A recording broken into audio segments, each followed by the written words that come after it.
the 6 special characteristics of the Buddha's enlightenment or his wisdom. So these 6 kind of special characteristics or the wisdom we cannot find in any other religious teachers in this world. Therefore they are called extraordinary characteristic in the Buddha. This is called asadharana jnana, incomparable. There is no any other teacher that we can compare with the Buddha's wisdom. So one of them is called Indriya Paro Pariyaya, Indriya Paro Pariyatti Jnana. Meaning is given here in the Treasure of the Dhamma in this book, page 45.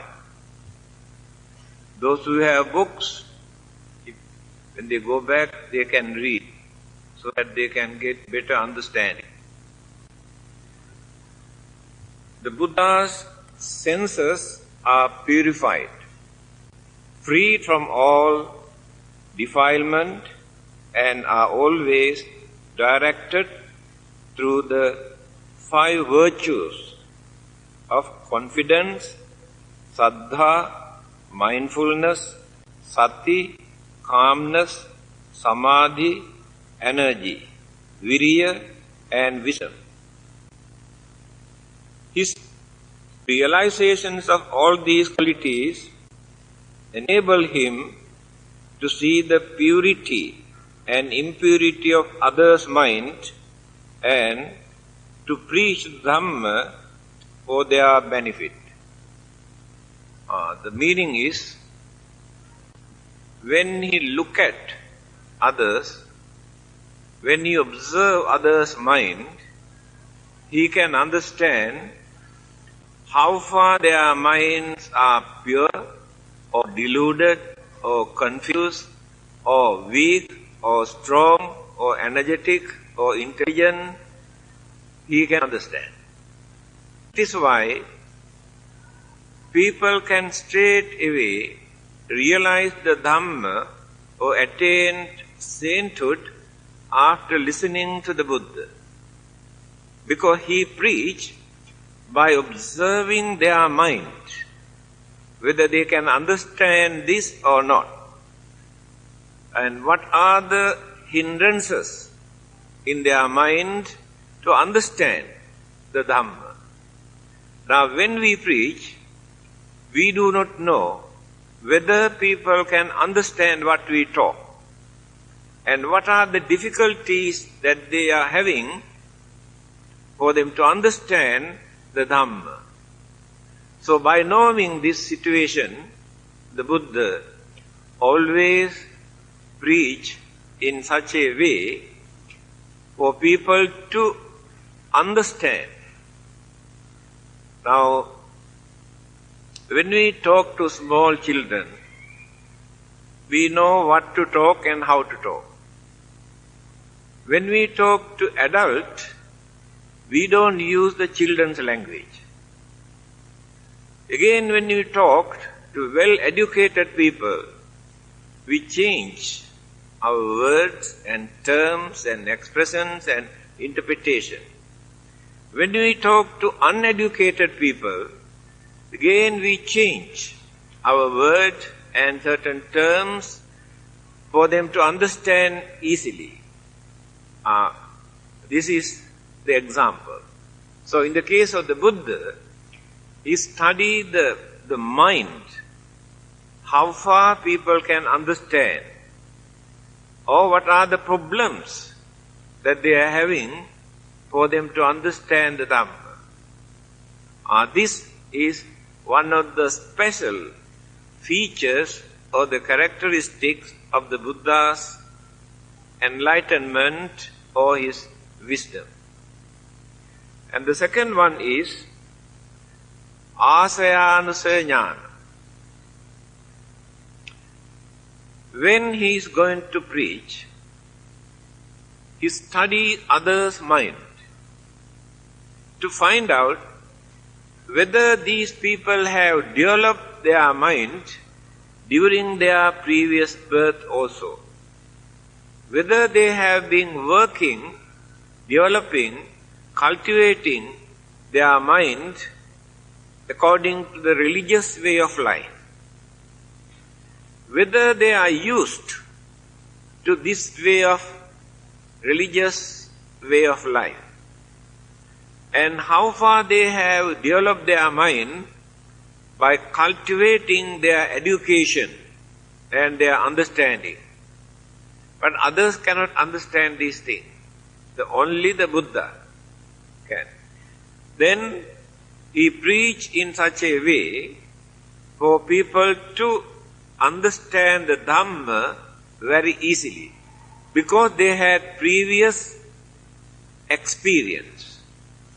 Now in our case, we do not know, during our previous birth also we have learned the Dhamma or not. Whether we have led a religious way of life or not. Whether we have studied the Dhamma or not. These are our problems.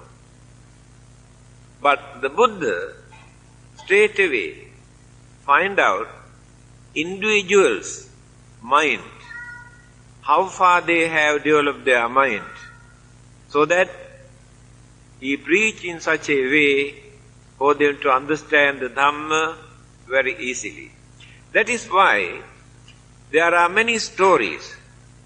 After listening the few words from the Buddha, many of them have attained arahanthood or sainthood or realized the Dhamma. That means they have developed their mind during their previous birth also. Those who have not used to this way of religious way of life cannot grasp or cannot take into the mind or cannot realize at once, because they are strangers to this way of life. Many people are not interested in religion. That means they are not used to religious way of life. They have been dealing with only worldly material things, worldly life. Anyahi labhupanisa anya nibbanagamini. These sayings of the Buddha clearly explain the way to Nibbana is one method. The way for worldly progress, worldly life, is another method. These two never go together. The more we get involved with worldly life, the more we keep away from Nibbanic bliss. The more we work to get into Nibbanic bliss, the more we reduce worldly burdens and responsibilities. This is the nature of our life. So these two things never work together.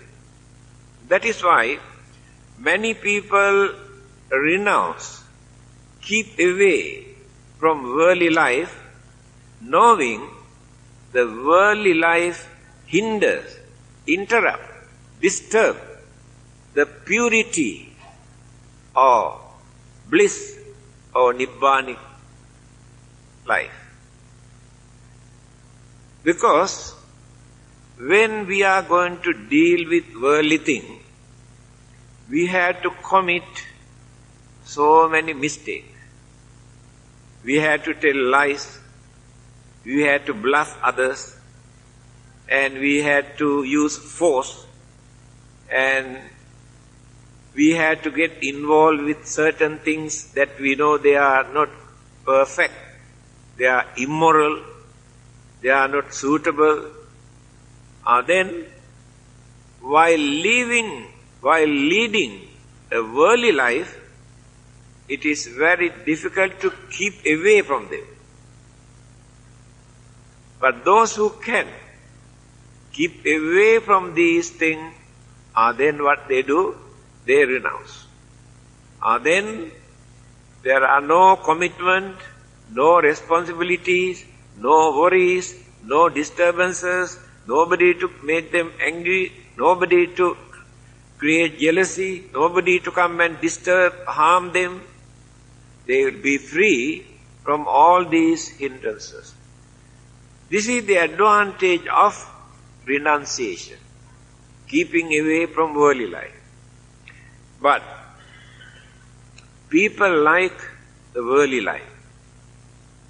The reason is their sensual pleasure, craving for pleasure is very strong.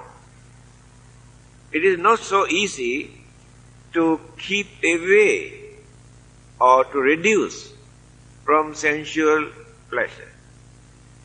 Then all our troubles and problems and difficulties and quarrels and violence and bloodshed take place because of this.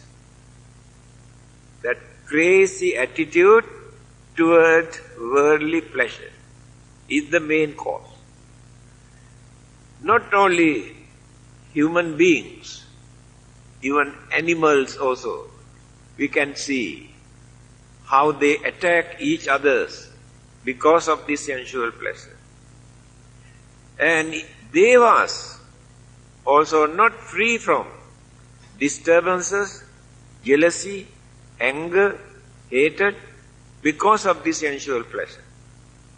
So the more we reduce this way of life, then the mind gets more relief, more satisfaction, more happiness, because no burden, no interruption, no disturbances in the mind. Now we can see the differences of the way to Nibbana is one method, the way to worldly life is another method. The next one is Yamaka Maha Patihariya Jnana, twin miracle. This kind of miracles can be performed only by the Buddha. The Buddha was not interested in worldly miracles. When the disciples come and ask whether there is any miracle according to his teaching, he said, the highest miracle is this. If you can change the mind of a wicked man, cruel man, to be a very kind and very understanding man, that is a miracle. If you can change the mind of a very stingy man who never give anything to anybody to be a very generous man, it is a miracle. If you can change the mind of a stupid man who cannot understand anything, who never take the trouble to understand anything, to be an understanding person, that is the highest miracle. It is not just flying in the air, walking on the water, appearing and disappearing. These things are just like small children's play to the Buddha. His hometown, Kapilavattu, 7 years after his renunciation, his father was very anxiously waiting to see his son. When he heard, now he is a Buddha, he has sent so many messengers, but the Buddha did not come. Finally, he decided, because his father also getting old. When he came to his own town,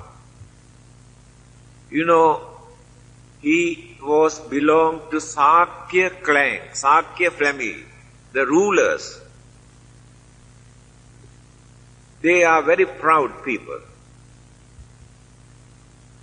Usually they do not pay respect to others because they are the rulers.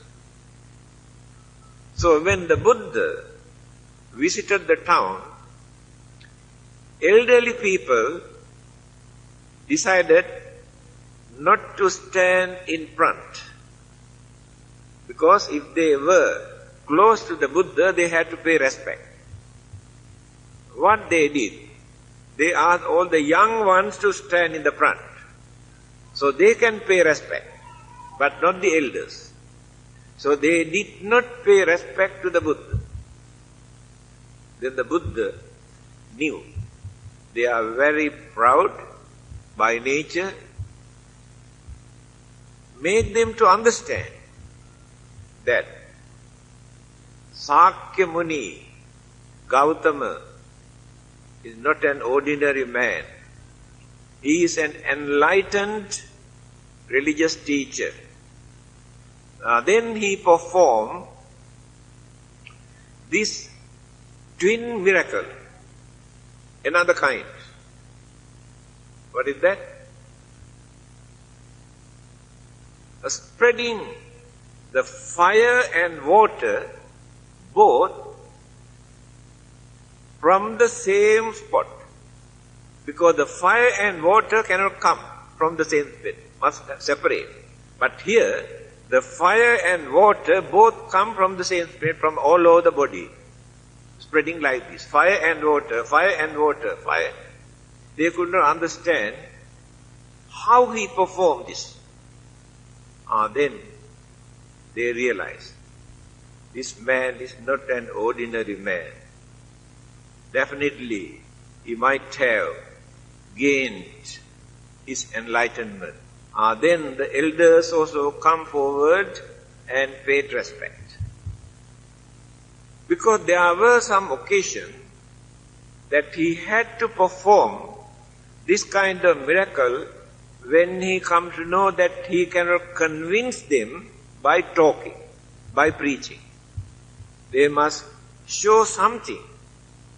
Just like teaching children through illustration. Simply by writing or teachings and talking, children cannot understand. So when we show some illustration, very easily they can understand. Exactly in the same manner, there were many occasions the Buddha had to perform this kind of miracles to convince the people for them to lead a religious way of life. This is another special characteristic of the Buddha. Next one, Maha Karuna Samapatti Jnana. Great compassion. There are many other compassionate, kind-hearted human beings in this world. But their kindness, their compassion is limited. They cannot extend their compassion or kindness universally without any discrimination. Take for instance, when we extend our kindness, we limit only to our race, our nationality, but not to others. If not only to followers of our religion, but not to the followers of other religion. This is the nature of the human mind. If not our kindness is limited only for the human beings, not for other living beings. If not, our kindness is limited only for who live on this earth, but not in the water.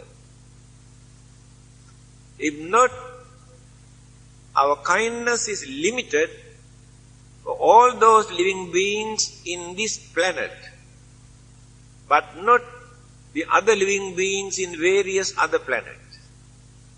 And now you can see the difference. So our kindness is limited only to our family, if not to our relatives or friends, cannot extend further. So the nature of the Buddha's kindness and compassion is called Maha Karuna, great compassion, because there is no boundary, there is no limit. His kindness, His compassion, He extended to every living being in this whole universe, not only in this world. Sabbe satta bhavantu sukhitatta. We always recite this. May all living beings, sabbe satta, may all living beings, bhavantu sukhitatta, may they live peacefully and happily. This is our way of extending that universal, unbounded, unlimited compassion without any discrimination. If we limit, it is not Maha Karuna, only one aspect, but not fully. He gained his enlightenment by extending this kindness even during his so many previous births, not only within that lifetime. Otherwise, he cannot gain enlightenment. Every morning, for 45 years, every morning when he gets up, the first thing that he does is survey the world by using his psychic power, his enlightenment. He go on searching whether anybody needs his service. Then that person's picture appears in his mind. After that, he goes there. Maybe a long distance. And what kind of services? Some are terrorists, some are murderers, some are gangsters, some are robbers, some are leading very immoral, indecent life. Then he goes there. To tame, to train, to teach, for them to lead respectable way of life. That is how he spent for 45 years, almost every day. Let us take one or two examples. So one day, he saw a cannibal in the jungle called devil live on human flesh. If any human being goes around that way, he goes and catch him and eat. That is his way of life. So one day, the king of that country went for hunting animals in the jungle. The king was caught by this cannibal. Then the king said, I am the ruler of this country. If you release me, every day I can send one human being for you to eat. Then he said, under this condition, if you break your promise, I will come and catch you. The king said, no, I will never break the promise. So he had been sending one by one. First he started sending old men and old women. Nobody knew this. Secretly he did that. One by one disappeared. After that, he started sending small children. One day, when the Buddha was surveying, he saw this cannibal is leading this way of life. Then he decided to go. So when he visited, that cannibal was not there. He was living in a cave in the jungle. His attendant was there. He was a nice man. He asked the Buddha, please don't come. My master is a dangerous man. He eats human flesh. The Buddha said, don't worry about me. He went alone. He went inside the cave where he lived. Then the cannibal came. He saw somebody is inside in his cave. He really could not understand who this man who had the courage to come and sit down in my cave. He wanted to kill the Buddha by torturing him, punishing him. He tried and tried and tried, but he could not do that. Finally, he had to surrender, the cannibal. Then he promised to follow the Buddha's advice and stop eating human flesh anymore. And he became the follower of the Buddha. Another man called Angulimala, who has killed nearly 1,000 human beings. The Buddha came to know this. He went. When he saw the Buddha was coming, he does not know anything about the Buddha. On that day, he has completed 999 human beings, made a vow to kill 1,000. That day, he decided, I don't care even my mother. If I happen to meet today, I kill her. I complete 1,000. That is why the Buddha, before he kills his own mother, he wanted to go. He wanted to catch the Buddha. He was running with his sword. The Buddha walked in normal way. He was running and running and running and running, but he could not come nearer to the Buddha. This is another miracle. Purposely he did that. Allow him to run. He had to run more than 4 miles, but still could not come nearer to the Buddha. Now he cannot run anymore. He shouted, Stop. Then the Buddha knew. Better to talk to him now.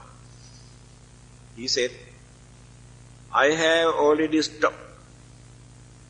You are the one who runs. He could not understand this. He said, how can you say you have stopped? I saw you are walking. Then he said, the Buddha, I said I have stopped.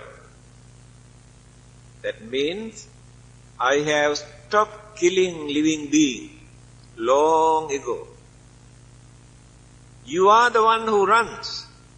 Means you are going on killing and killing other living beings. Then Angulimala realized. Then they had a talk. He realized that he is doing the very bad and cruel, wicked thing. Then decided to follow the Buddha, and he was ordained as a monk, Angulimala. So there are hundreds of cases how he trained such wicked, cruel, harmful, dangerous human beings. So, his compassion is not limited only to human beings or to good people, but without any discrimination for all living beings. Not only that, he also advised the monks and nuns not to destroy plant life. The only religious teacher who supported environment. He was born under a sala tree. He gained his enlightenment under the Bodhi tree. He passed away under sala tree. Most of his time is spent in jungles. He respected plant life. This is also another good lesson. The whole world who destroy plant life today. So it is one of the precepts for the monks not to destroy a plant life. There is an incident. One day, a monk wanted to cut down a big tree. When he started to cut this tree, there was a female deva. They are called earthbound devas, not heavenly devas. Earthbound devas, close to human life, but they have some sort of supernatural power. That's all. And this tree is the house, shelter for these devas. And he appealed to these monks not to cut down this tree. He did not listen. He was a stubborn monk. Then reported to the Buddha. And after that, the Buddha announced, in future, the monk should not cut down any tree, not to destroy plant life because of that incident. Even in this country also, when people want to cut down a big tree, they have some sort of fear. What they do, they perform some sort of ceremonies and light oil lamps or candles and joss sticks and pray. Here in this country, people say Dato. It's not Dato, some of the Devas, the vicinity around that area. So the tree is the shelter for them. So that is one of the reasons. So his kindness is unlimited. No one can say there is a limit in his kindness. It is called Maha Karuna Jnana. Then the next one,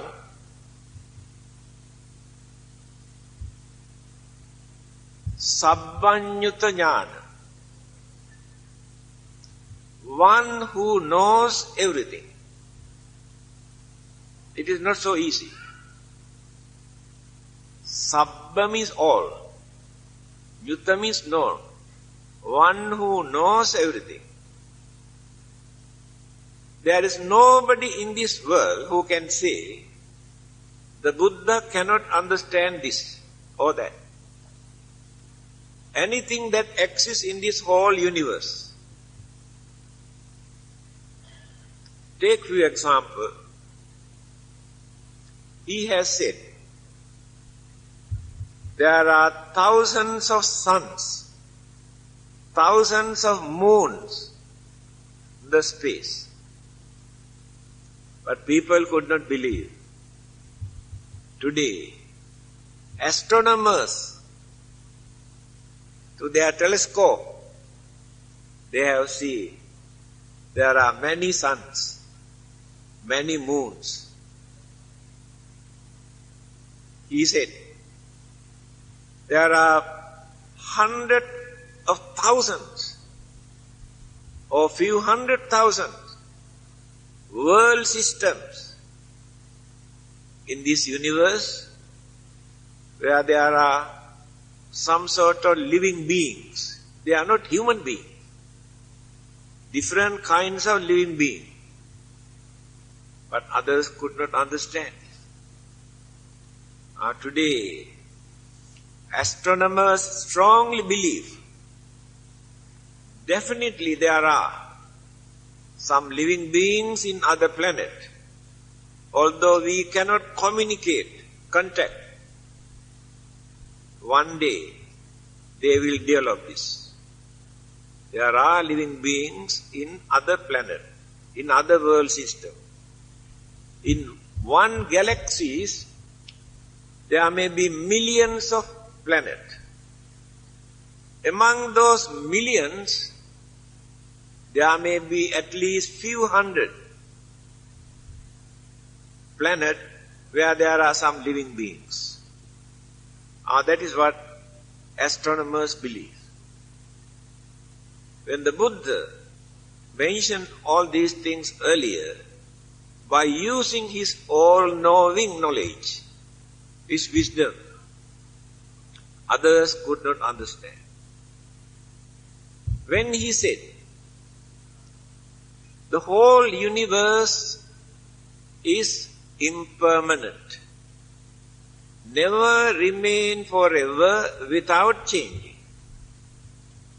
This is the nature of existence. World system appear, exist, decay, disappear. Living beings appear, grow, decay, disappear. All the matters, elements appear, exist, decay, disappear. There is nothing here in this universe that we can say that can remain without any changes, without decay. Sabbe sankhara anicchati yada panyaya passati. One who can understand all those things that exist in this universe, sankhara. Sankhara means combinations of elements, combinations of cosmic energies, combinations of mental energies, combinations of matters, when combined together, different forms take place. If they are with the mental energy, then the life come into existence, such as human beings, animals, a spirit, ghost, devas, brahmas. And if they are without mental energy, then like plant life, rocks, hills, jungles, rivers, earth, then the whole universe divided into three kinds of world system. Sattaloka, Sankharaloka, Okasaloka. World system where there are living beings. Now this is Sattaloka. Different kind of living beings exist. And similar world system exists in the whole universe. But all these world systems into one group called Sattaloka, the world where there are living beings. Then another world system, Sankharaloka. World systems exist, but we can find Akasaloka. In between, only space remains. No element, no world system. Only space. This is called Okasaloka. So the whole universe divided into three. Again, he divides the whole universe into three. Kamaloka, Rupaloka, Arupaloka. Living beings exist who enjoy or who experience sensual pleasure. Human beings, animals, devas. They experience sensual pleasure through their five senses and the body. But in such world system, there are so many troubles and problems and violence and difficulties. Because people are crazy for pleasure. Because of that, they create a lot of problems and troubles and disturbances. Now when we see the world today,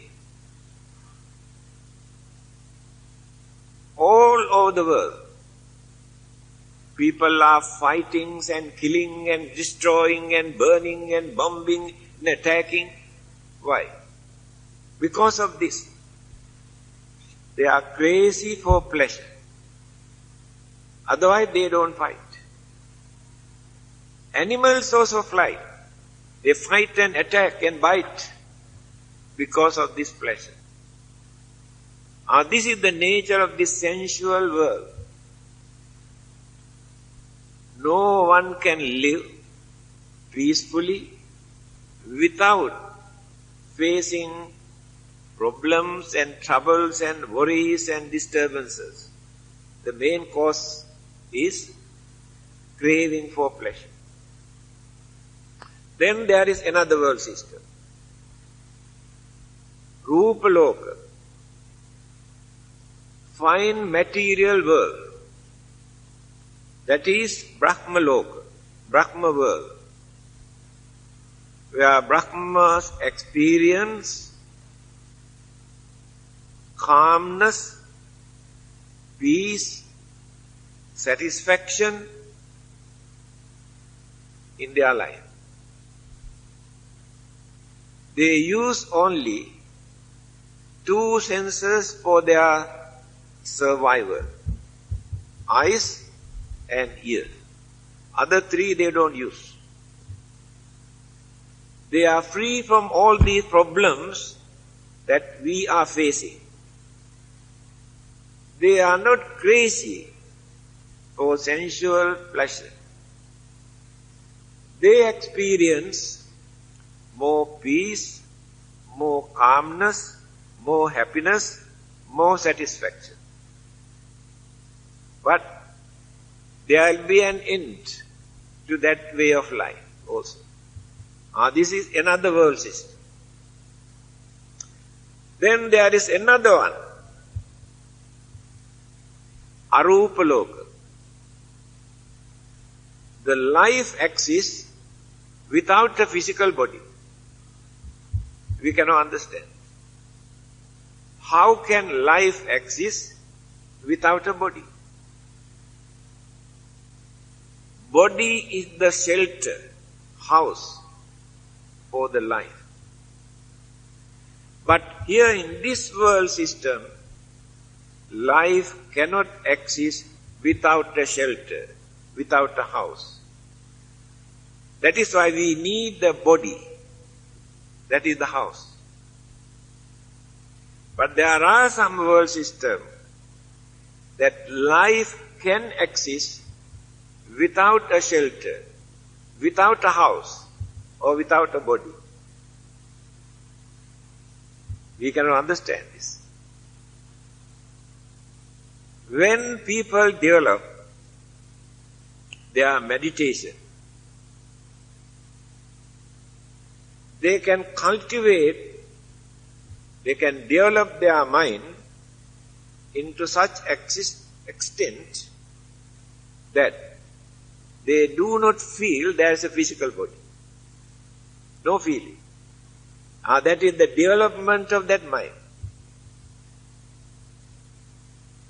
Only mind is working, disconnected from the physical body. But the physical body remains. Mind is working. But here, mind and body work together.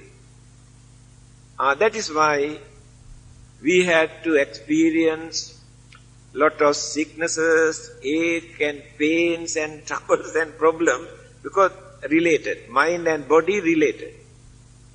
When we separate the mind from the body, the mind never get any pain. Body cannot experience pain without mind. Without mind, body cannot experience any pain.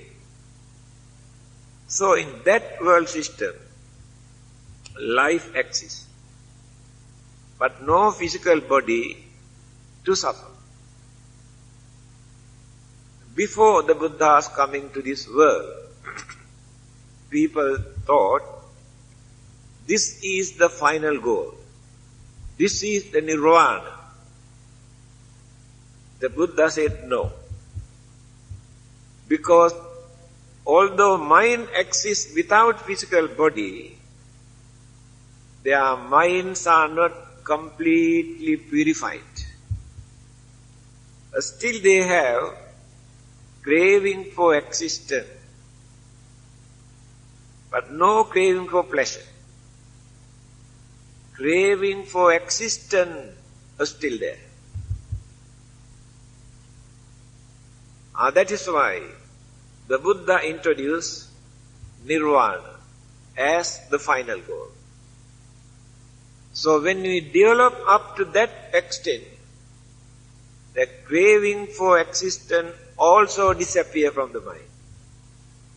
Then we will be free from all our physical and mental disturbances. Now you can understand the nature of the Buddha's enlightenment. How he analyzed the whole universe. How he explained. But how many people can understand this? By using that enlightenment.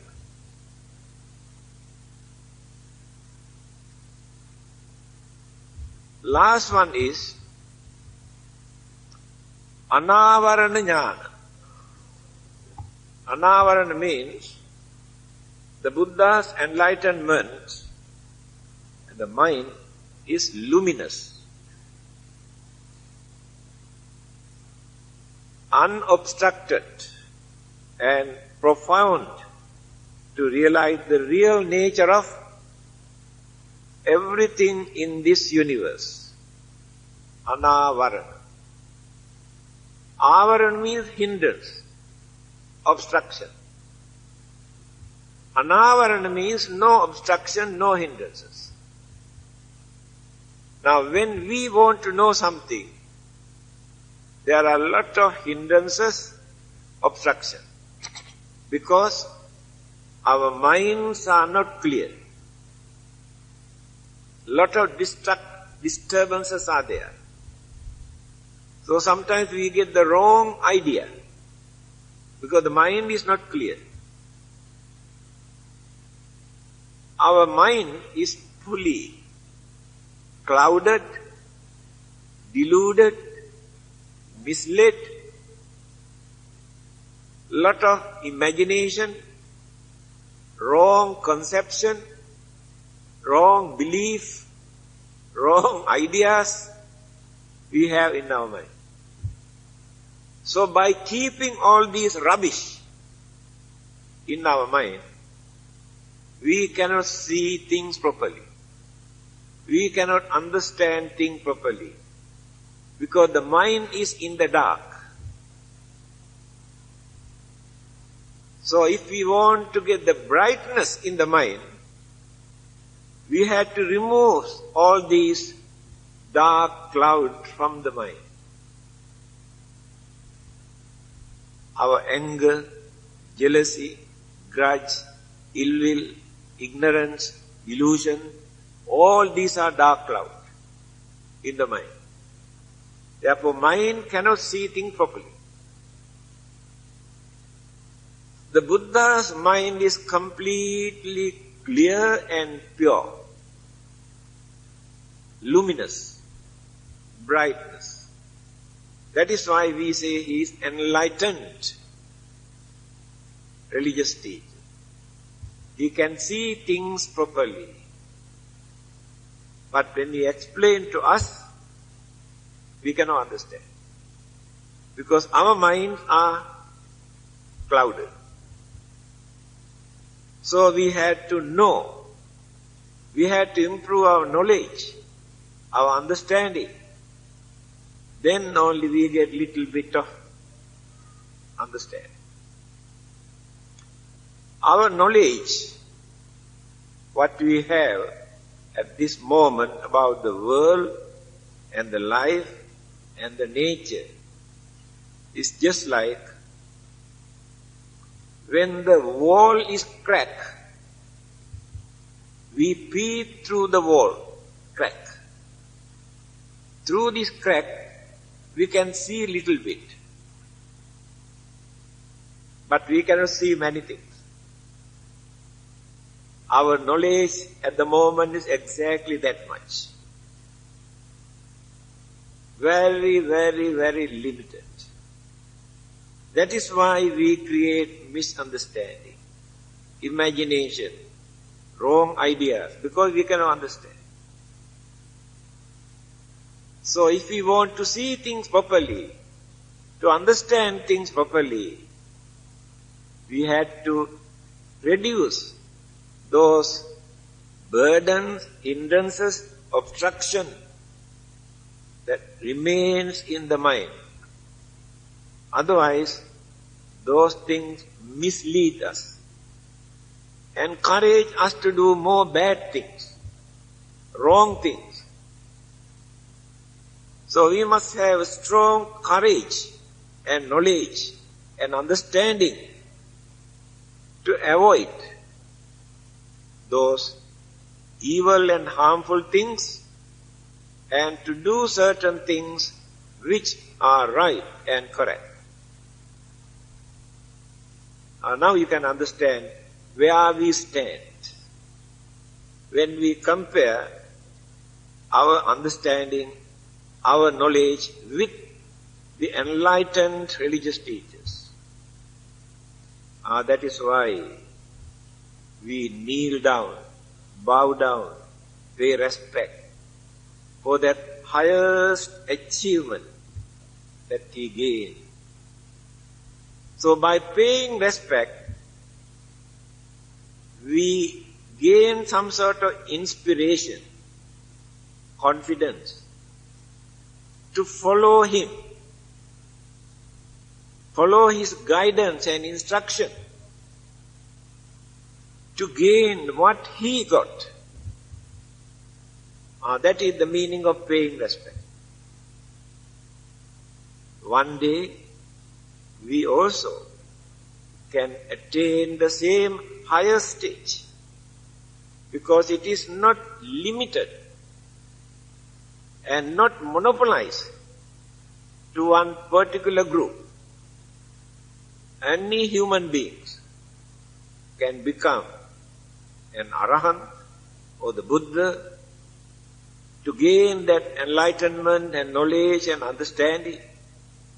Finally, to attain the most blissful state of Nibbana, for us to see the end of all our suffering.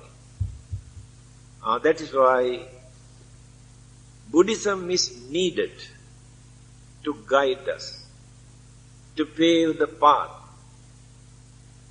Then, slowly, step by step, gradually, we can climb higher and higher and higher and higher.